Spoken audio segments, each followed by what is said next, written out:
Arestado ang dalawang high-value target matapos makuhanan ng mga ilegal na droga sa isinagawang bypass operation ng mga operatiba ng PNP at Philippine Drug Enforcement Agency BARM sa Barangay Martinez, Poblacion 4, Cotabato City nito lamang ika-21 ng Hulyo taong kasalukuyan.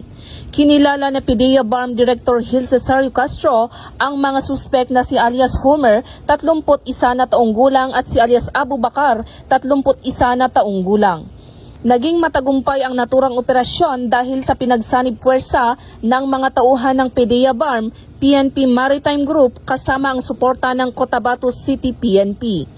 Nasamsam sa operasyon ang 5 piraso ng heat-sealed transparent plastic sachet na naglalaman ng hinihinalang shabu na tinatayang may kabuuang timbang na 250 gramo at nagkakahalagang humigit kumulang 2 milyon, bypass money, isang cellphone, 2 wallet at mga identification cards.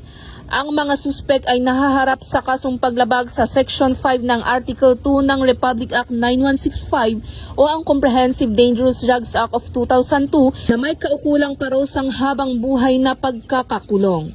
Samantala, patuloy naman ang Cotabato City PNP at PDEA BARM sa mas lalong pagpapaigting ng kampanya kontra iligal na droga upang masiguro ang kaligtasan ng bawat mamamayan. Mula rito sa rehiyon ng Bangsamoro, ako ang inyong Police News Network Correspondent, Patrolwoman Leonora Gawang, alagad ng batas, tagataguyod ng balitang pulis.